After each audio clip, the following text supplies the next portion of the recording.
Buenos días, amados hermanos. Espero se encuentren muy bien. Nuevamente es un gozo y un privilegio compartir la palabra de Dios. La palabra de Dios, el principal medio de gracia que el Señor nos ha dado. Pues es un gozo poder tener ese privilegio en la mañana de hoy. Y si usted nos visita por primera vez o tal vez nos ha estado acompañando por algunos domingos, pues gracias por estar con nosotros en este lugar. Y como siempre les digo, pues no hay mejor lugar donde nosotros podamos estar que es aquí todos juntos, pues con ese anhelo, con ese deseo de aprender más del Señor y sobre todo de glorificarlo a Él. Nosotros hemos estado estudiando el Evangelio de Juan, donde se encuentran los textos que vamos a estar desarrollando en la mañana de hoy. Y hemos titulado el tema, La divinidad de la luz. La divinidad de la luz. Creo que es un tema bastante propicio a la fecha en la que nos encontramos, luego de haber pasado el 25 de diciembre, donde el mundo pues celebra la Navidad. Nosotros los cristianos recordamos pues el nacimiento del Hijo de Dios, del Verbo que se hizo carne.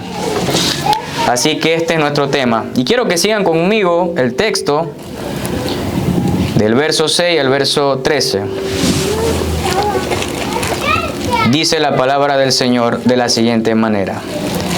Vino al mundo un hombre enviado por Dios, cuyo nombre era Juan. Este vino como testigo para testificar de la luz, a fin de que todos creyeran por medio de él. No era la luz, sino que vino para dar testimonio de la luz. Existía la luz verdadera, que al venir al mundo alumbra a todo hombre. Él estaba en el mundo y el mundo fue hecho por medio de él. Y el mundo no lo conoció. A lo suyo vino y lo suyo no lo recibieron. Pero a todos los que lo recibieron les dio el derecho de llegar a ser hijos de Dios. Es decir, a los que creen en su nombre, que no nacieron de sangre, ni de la voluntad de la carne, ni de la voluntad del hombre, sino de Dios. Oremos, hermano. Señor, gracias te damos en esta mañana, oh Padre, que nos da la oportunidad, Señor, de escuchar tu palabra. Oramos, Señor, en este momento para que puedas darnos oídos, Señor, ilumines los oídos de nuestro corazón para que podamos ver, Señor, lo que tú quieras que veamos en esta mañana, Padre. Quita cualquier distracción y que prestemos atención, Señor, a la palabra, Señor. Señor, que lo que hablemos aquí, Señor, sea únicamente tu palabra. Gracias por esta oportunidad, oh Padre. En Cristo Jesús. Amén. Bien, mis hermanos, antes de compartir con ustedes lo que vamos a estar compartiendo en la mañana de hoy, creo que es importante que hablemos algo del contexto histórico. Siempre me gusta pues hablar algo de historia, el contexto literario, de modo de que todos podamos seguir en secuencia, incluso los niños y los jóvenes podamos pues seguir. Y lo interesante de esto es que el Evangelio de Juan, pues uno de los 4 evangelios, fue escrito por el apóstol Juan. El apóstol Juan fue testigo ocular del ministerio de Jesús. Y cuando hablamos de testigo ocular, es que él vio y escuchó sobre Cristo. Él estuvo allí presente. Él fue testigo ocular. Lo siguiente es que Juan era hijo de Zebedeo y su madre Salomé. Es una de las mujeres que fueron muy de temprano al día siguiente cuando se dieron cuenta de que Jesús había resucitado. Juan y su hermano Jacobo, también conocido como Santiago, recibieron el apodo de hijos del trueno. Esto nos deja ver un poquito la perspectiva, tal vez, del carácter intimidante de Juan, pero sabemos que fue un hombre definitivamente transformado. Juan es quien escribe la epístola de primera y segunda y tercera de Juan, y también escribe Apocalipsis. Sabemos que fue exiliado en la isla de Patmos, esto lo podemos ver en Apocalipsis 1:9, y escribe este evangelio a una audiencia universal. Por otro lado, podemos ver en el contexto literario que el Evangelio de Juan fue el último de los 4 evangelios que fue escrito durante los años 80 y 90 después de Cristo. Los primeros 3 evangelios, mis amados hermanos, Mateo, Marcos y Lucas, conocidos como los evangelios sinópticos, que se pueden ver juntos, pues centran el ministerio de Jesús en Galilea. Sin embargo, Juan centra su evangelio en lo que Jesús dijo e hizo en Jerusalén. Por otro lado, cada uno de los 4 evangelios hace un énfasis en un origen diferente de Jesús. Por ejemplo, cuando vemos Mateo, muestra que Jesús vino a Abraham a través de David y demuestra que Él es el Mesías prometido en el Antiguo Testamento. Marcos, sin embargo, muestra que Jesús vino de Nazaret, demostrando que Jesús es un siervo. Lucas muestra que Jesús vino de Adán, demostrando que Jesús es el hombre perfecto. Sin embargo, Juan muestra la divinidad de Jesús, demostrando de que Jesús es Dios mismo. El propósito del Evangelio de Juan es que podamos creer en Jesús. Y este es el versículo que resume este Evangelio en Juan 20:31. Pues ahí está inmerso su propósito. Ahora, dicho esto, pretendemos desarrollar el tema en 3 puntos. El primero sería: la luz ilumina la verdadera naturaleza del Evangelio. El segundo punto sería: el rechazo de la divinidad de la luz. Y el tercer punto: la gracia de la aceptación de la luz. Y nosotros vamos a leer bastante en esta mañana. Quiero que sigan conmigo los primeros 5 versículos del Evangelio de Juan, de modo de que podamos ver y navegar de una forma gloriosa cómo se nos es presentado al Señor Jesucristo. Así que acompáñenme a leer los primeros 5 versículos. Juan, del 1 al 5, dice de la siguiente manera: en el principio ya existía el Verbo, y el Verbo estaba con Dios, y el Verbo era Dios. Él estaba en el principio con Dios. Todas las cosas fueron hechas por medio de Él, y sin Él nada de lo que ha sido hecho fue hecho. En Él estaba la vida, y la vida era la luz de los hombres. La luz brilla en las tinieblas, y las tinieblas no la comprendieron. Aquí podemos ver pues cómo el Señor Jesucristo se nos es presentado en unos conceptos metafóricos como el Verbo, como la vida y como la luz. Cada uno de estos términos es una manera de hablar de su deidad, mis amados hermanos. Él es el Verbo porque es la manifestación y expresión perfecta de Dios mismo. Él es la vida porque da vida eterna a todo lo que existe, mi amado hermano. Y Él es la luz porque es la única luz que ilumina toda realidad espiritual. Ahora, esta mañana yo quiero que abarquemos que Él es la luz, que Cristo es la luz.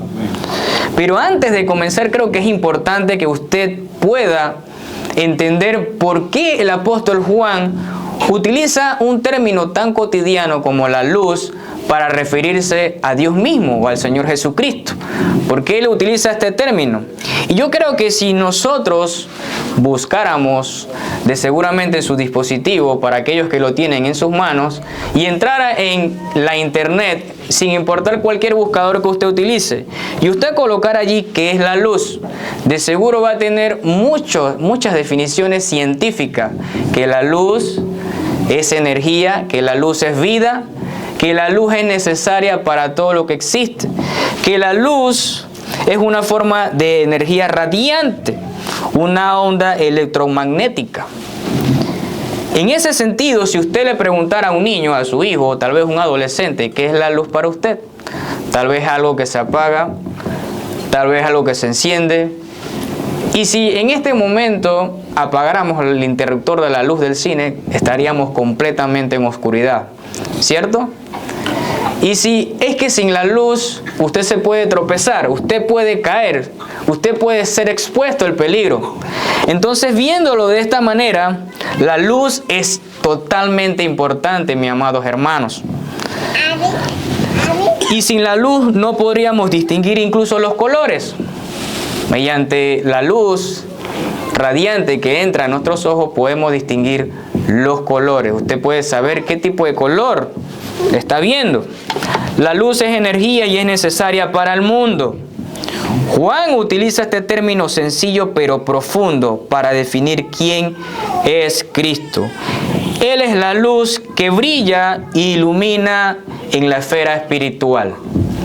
También, nuestro Señor Jesucristo hace que todo lo que es espiritual sea visible y discernible. Cuando usted lee su palabra, usted puede ver que el Señor Jesucristo a través del Espíritu Santo nos ilumina a través de la palabra. Qué hermoso ver que Cristo es la luz. Ahora, dicho esto, vamos al verso 6 y dice de la siguiente manera: vino al mundo un hombre enviado por Dios cuyo nombre era Juan. Podemos, luego de haber pasado de que Él es el verbo, de que Él es la vida, de que Él es la luz, ahora el apóstol Juan va a hablar de un hombre, de alguien terrenal, alguien que sí fue creado. Mire lo interesante. El apóstol Juan no está hablando de sí mismo aquí en este texto. Vino al mundo un hombre enviado por Dios. Este Juan del que se menciona aquí es el Juan que bautizaba, o su ministerio consistía en bautizar aquellas personas que venían al río Jordán también para ser bautizadas, que querían escuchar al Mesías, querían escuchar de Cristo. Esta gente necesitaba arrepentirse y enderezar sus corazones y simbolizar su deseo de ser limpiados, lavados de sus pecados. Por eso Juan los bautizaba. También podemos ver en Lucas que Juan se refería también a los judíos, entre otros fariseos, como camada de víboras. Y les decía: camada de víboras, deben dar frutos de arrepentimiento. Y ellos preguntaban: ¿pero qué debemos hacer? No basta con solamente decir que son descendencia de Abraham. Y Juan les decía esto a ellos. Y este Juan es conocido como Juan el Bautista. Es el último de los profetas del Antiguo Testamento, mis amados hermanos. Después de él no hay más profeta. Y podemos ver su vida en los primeros capítulos de los diferentes evangelios. Pero creo que es importante que podamos ir al libro de Lucas, y sigan conmigo Lucas, capítulo 1, del verso 5 al verso 6, para que veamos un poco del llamamiento o de cómo Jesús, cómo Dios envía a este hombre a una tarea tan importante, y veamos por qué esa tarea fue importante, que de hecho el apóstol Juan lo registra aquí en este primer capítulo. Dice de la siguiente manera: hubo en los días de Herodes, rey de Judea, cierto sacerdote llamado Zacarías, del grupo de Abías, que tenía por mujer una de las hijas de Aarón, que se llamaba Elizabeth. Ambos eran justos delante de Dios y se conducían intachablemente en todos los mandamientos y preceptos del Señor. No tenían hijos porque Elizabeth era estéril y ambos eran de edad avanzada. Pero aconteció que mientras Zacarías ejercía su ministerio sacerdotal delante de Dios según la orden indicada a su grupo, conforme a la costumbre del sacerdocio, fue escogido por sorteo para entrar al templo del Señor y quemar incienso. Toda la multitud del pueblo estaba afuera orando a la hora de la ofrenda de incienso. Y se le apareció a Zacarías un ángel del Señor de pie a la derecha del altar del incienso. Al verlo, Zacarías se turbó y el temor se apoderó de él. Pero el ángel le dijo: no temas, Zacarías, porque tu petición ha sido oída, y tu mujer Elizabeth dará a luz un hijo, y lo llamará Juan.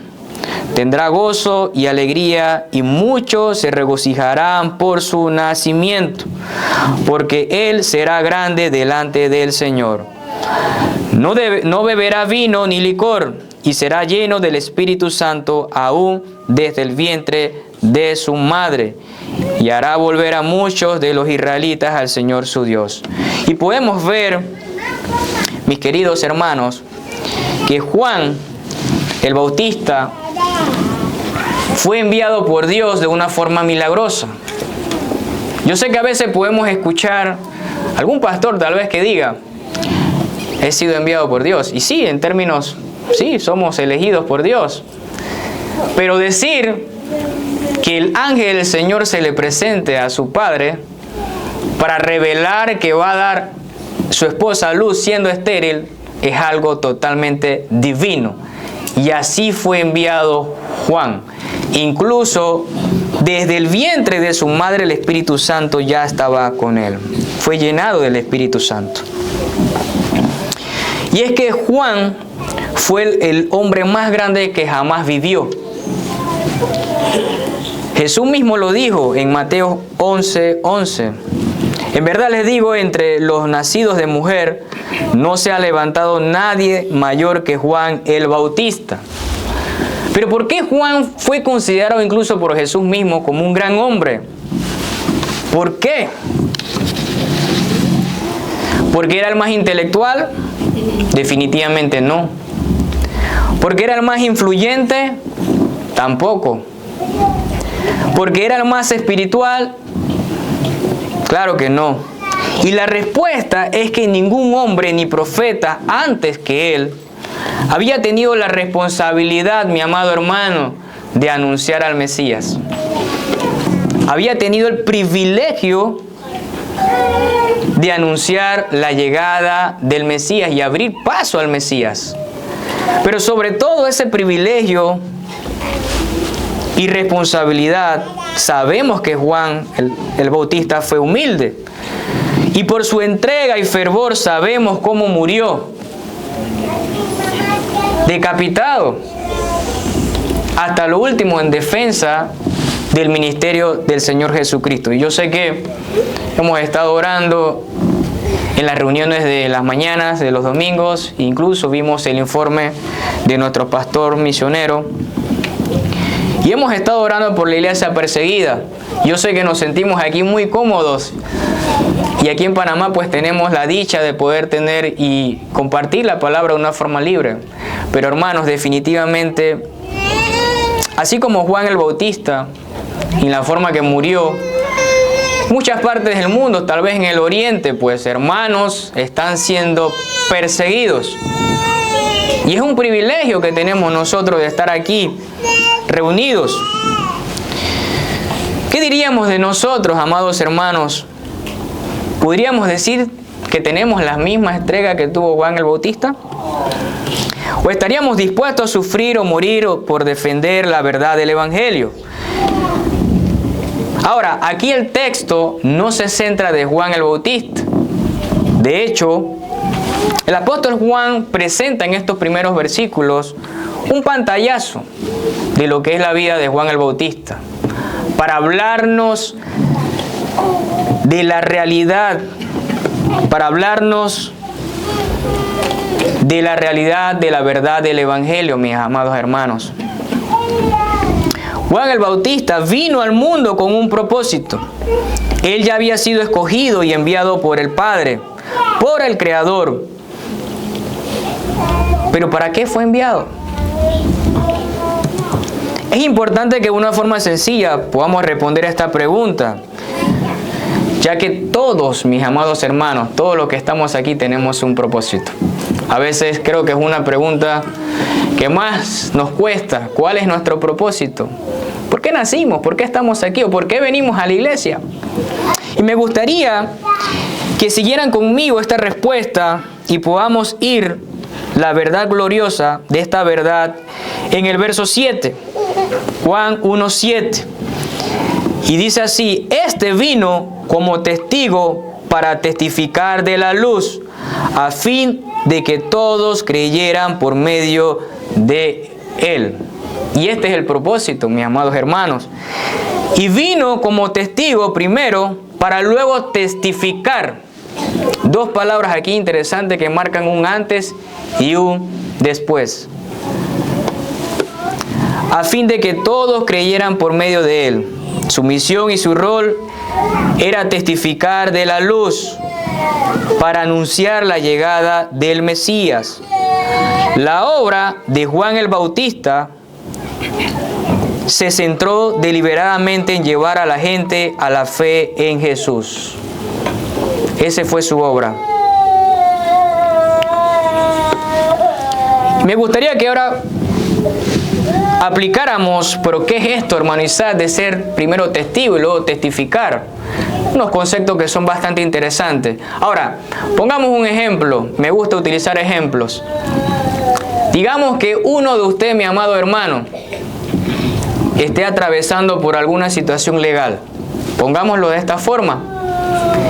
Y usted ha sido denunciado, se le acusa de algo. Y lo que resulta interesante es que esta condena por este delito que se le acusa puede ser sancionado con cadena perpetua, o sea, toda su vida en la cárcel. Pero usted sabe que su hermano de al lado estuvo allí y puede ser su testigo, porque él es testigo de que usted no cometió de lo que se le acusa. ¿Sí o no? Ahora, eso no basta para usted. Usted necesita que ese hermano pueda testificar, pueda ir ante el tribunal y decir, declarar, hablar, narrar que usted es inocente. Del mismo modo, mi amado hermano, nosotros debemos ser testigos de la verdad de la palabra de Dios y testificar ante la corte de este mundo que Jesús es el Hijo de Dios, mis amados hermanos. Testificar con nuestras vidas, en nuestros trabajos, de la divinidad de la luz de Cristo. Ahora, dice el verso 8, no era la luz, sino que vino para dar testimonio de la luz. La obra de Juan el Bautista no consistía en enaltecerse él mismo, de ninguna manera, ni en buscar seguidores, por su propio ministerio. Él enfocaba a la luz verdadera, la luz que es Cristo. Y esta es una señal, mis amados hermanos, de una iglesia sana. Aquella que apunta a Cristo, aquella que apunta a la verdad de la palabra. Juan el Bautista dio testimonio siempre de Cristo. Podemos ver en Juan 1:15, este es de quien dije, el que viene después de mí es antes de mí, porque era primero que yo. También lo dijo en Juan 1:29, he aquí el Cordero de Dios que quita el pecado del mundo. Juan 1:30, este es aquel de quien dije, después de mí viene un hombre que es antes de mí, porque existía primero que yo. Y siempre Juan el Bautista apuntó a Cristo. Nosotros debemos siempre apuntar al Señor, a Cristo. Y ese es nuestro propósito, mis amados hermanos. Para el apóstol Juan era importante dejar claro que Juan el Bautista no era la luz, sino que siempre apuntó a Cristo. Cada uno de nosotros, amados hermanos de la Iglesia Bautista de Costa Verde, si en verdad entendemos la verdad del Evangelio, si conocemos y creemos en Cristo como nuestro Salvador, entonces debemos ser la luz para el mundo. Debemos ser antorcha, esa antorcha que se nutre de la luz verdadera, mis amados hermanos. Tenemos una responsabilidad, tenemos un propósito. Usted no está aquí meramente porque hoy no tenía nada que hacer, porque pues tenía el día libre. Nosotros tenemos un propósito. Debemos ser esa luz en la oscuridad, y es que el mundo está lleno de oscuridad. debemos presentar el Evangelio a otros. Ahora, vemos que del mismo modo, Juan el Bautista tuvo una tarea importante y cumplió esa tarea. Pero el apóstol continúa diciendo en el verso 9, existía la luz verdadera que al venir al mundo alumbra a todo hombre. Juan no quiso decir aquí que esta luz, que Cristo da esta luz a todos en el sentido último y salvador, sino que quiso decir que Él dio la oportunidad para que cada hombre crea en Él y se arrepienta de sus pecados.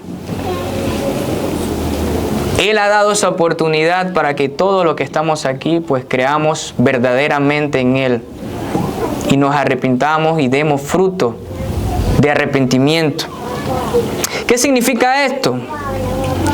Que para todo hombre que en verdad entiende la salvación, entiende que Cristo es la luz que puede iluminar nuestro conocimiento y discernimiento. Que Él es el único que puede regenerarnos y cambiarnos. Usted no puede solo, mi amado hermano. El único que puede cambiar nuestro corazón de piedra y puede hacer ver nuestro pecado. Él es el único que puede eliminar el pecado de nuestras vidas. Él puede iluminar la verdad acerca de quiénes somos. Que Él es el único que puede salvarnos de la condenación del pecado. Mis amados hermanos. Dice el texto en el verso 10 al 11. Él estaba en el mundo y el mundo fue hecho por medio de Él. Y el mundo no lo conoció. A los suyos vino y a los suyos no lo recibieron. Qué interesante y ver cómo ha sido este rechazo a la divinidad de la luz, mis amados hermanos. El mundo está rechazando la luz. Y podemos ver el día a día. El mundo rechaza la luz. Dios vino al mundo que creó y a las criaturas hechas a su imagen. Y sin embargo el mundo no lo conoció. Él estaba en el mundo durante 33 años. Y sé que en la Navidad, pues, el mundo, pues, abatidos en el consumismo, en el materialismo, en la reunión familiar y demás, pues nos olvidamos en verdad de esto. Que Él estuvo durante 33 años y caminó por esta tierra. Él demostró su poder creador. Calmó aguas, le dio a la gente ojos,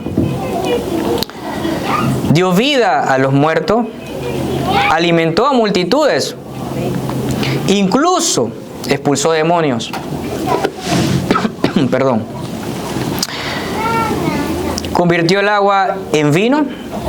Él demostró su poder creador. Él murió y venció la muerte. Él ascendió al cielo. A los suyos vino y los suyos no lo recibieron a pesar de esto. A pesar de todas las señales. Querido joven, querido hermano. A pesar, y es bonito ver películas donde vemos pues los milagros que Jesús realizó. ¡Wow! Sorprendente. Pero el mundo que fue hecho por Él no lo recibió, no lo conoció. Una expresión que significa que Él regresó a casa, por decirlo de esta forma. Jesús vino y no lo recibieron. Y pongamos un ejemplo, digamos que usted sale de su casa por algún periodo de tiempo y su propia familia, después de haber regresado por ese periodo de tiempo, no lo conoce a usted, lo ve como un extraño y lo rechaza. Yo sé que este ejemplo no se asemeja a la grandeza de la persona que los judíos rechazaron. Él vino a los suyos, al pueblo de Israel, que desde el Antiguo Testamento estuvo esperando al Mesías. Qué interesante. Eran esos los que eran los más eruditos, aquellos que pues estaban esperando y anhelando supuestamente la llegada del Mesías. Era la gente más religiosa, los más espirituales, la gente que decía creer en el Dios de Abraham, de Isaac y de Jacob. Esas personas, pero no lo recibieron. Y hoy en día el mundo sigue rechazando a la luz verdadera. Hoy en día el mundo sigue afanado en los placeres de la vida. Hoy en día el mundo y su creación le rechazamos. Pero la intención de Juan el apóstol es plasmar la necesidad de creer en Cristo para salvación, como lo menciona en Juan 3, 16 al 19, un versículo que lo más probable es que algunos se lo sepan ya de memoria. Vamos a verlo, vamos a leerlo. Juan 3, 16 al 19. Porque de tal manera amó Dios al mundo, que dio a su Hijo unigénito, para que todo aquel que cree en Él no se pierda, sino que tenga vida eterna. Porque Dios no envió a su Hijo al mundo para juzgar al mundo, sino para que el mundo sea salvo por Él. El que cree en Él no es condenado, pero el que no cree ya ha sido condenado, porque no ha creído en el nombre del unigénito Hijo de Dios. Y este es el juicio, que la luz vino al mundo y los hombres amaron más las tinieblas que la luz, pues sus acciones eran malas. Mis amados hermanos, el mundo ama los placeres y rechazan a la luz.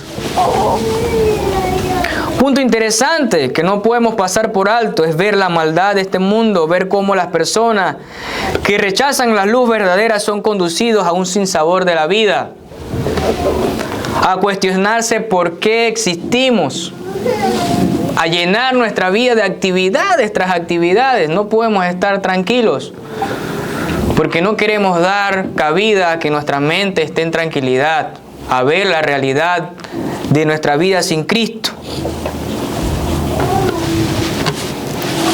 Estas personas que se hacen estas preguntas, que van en este sinsabor de la vida, son aquellos que se suicidan, aquellos que enfocan su vida en los placeres momentáneos que ofrece Satanás, aquellos que para llenar sus vidas se llenan de actividades. Pero miren lo interesante, mis amados hermanos de la Iglesia Bautista de Costa Verde. Quiero hacer un punto, quiero hacer aquí un espacio para que nos detengamos y veamos esto. Rechazar a Jesucristo, tome nota allí, rechazar a Jesucristo es la manifestación de depravación más grande del ser humano. Nuevamente, rechazar a Jesucristo es la manifestación de depravación más grande del ser humano, mi amado hermano. Usted puede rechazar a un predicador. Usted puede hacerlo y está mal. Usted puede rechazar a cualquier persona y está mal. Pero rechazar a Cristo conlleva una condenación, como lo menciona Juan 3:19. Rechazar a Cristo, mis amados hermanos. Dice el texto: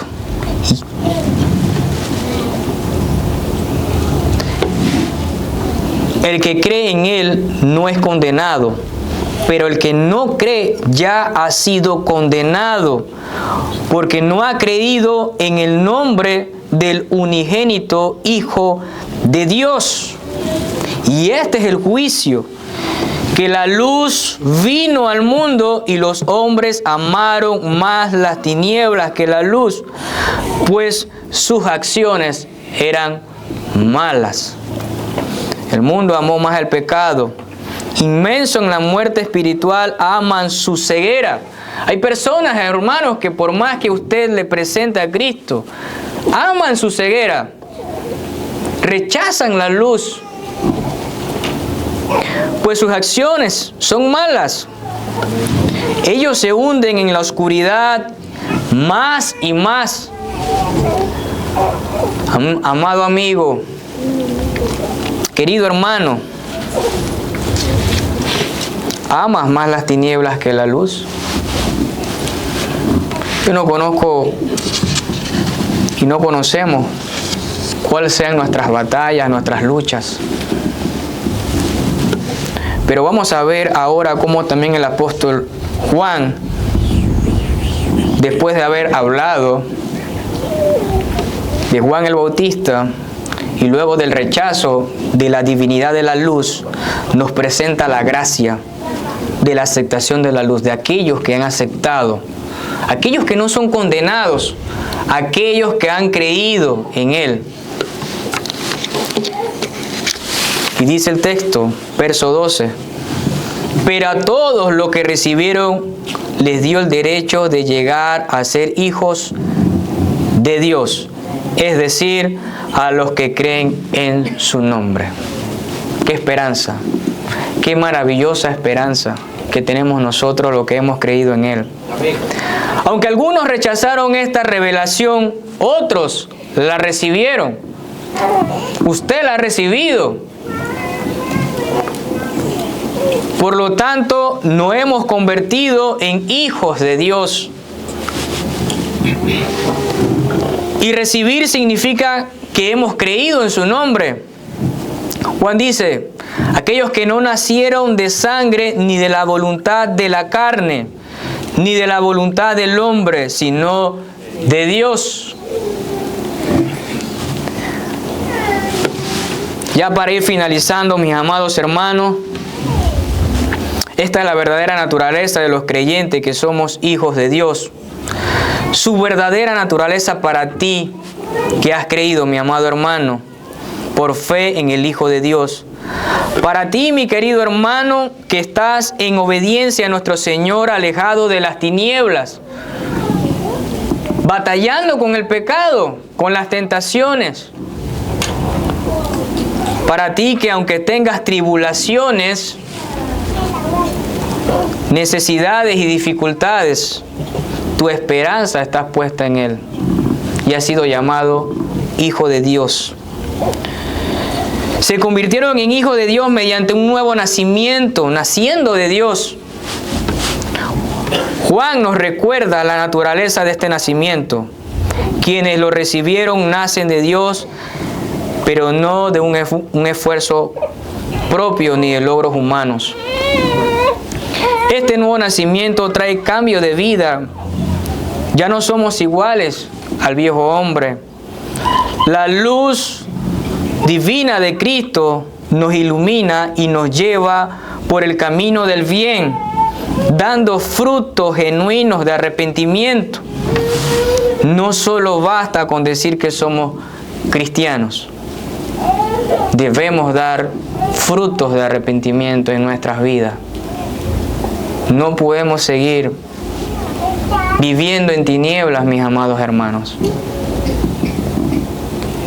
Hay elecciones que tomar, tal vez amigos que no nos convienen,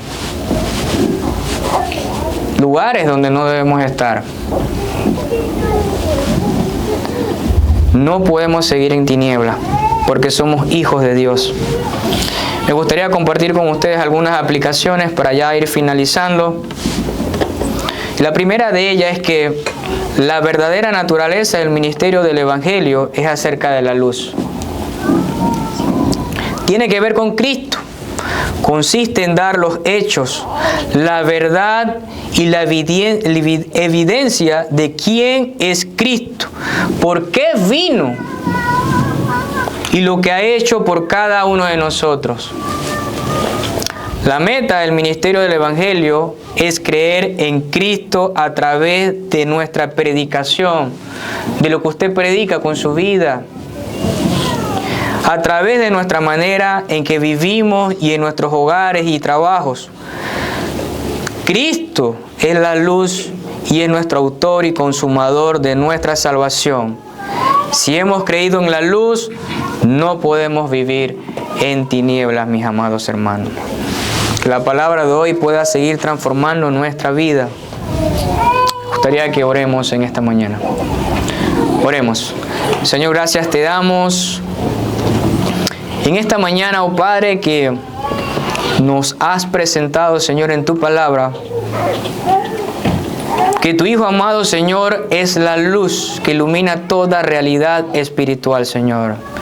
Y necesitamos cada día más de esa luz, Señor. Danos el deseo en nuestro corazón, Señor, de navegar y refugiarnos en tu palabra, Señor. A pesar de las luchas y dificultades, Señor, que tu Espíritu Santo pueda seguir obrando en nuestras vidas, Señor. Que al salir de este lugar, Señor, podamos meditar, Señor, en la divinidad de la luz, Señor. Que debemos ser antorchas, Señor. Que debemos nutrirnos de la luz, Señor. Porque no podemos andar en tinieblas, Padre. En Cristo Jesús oramos.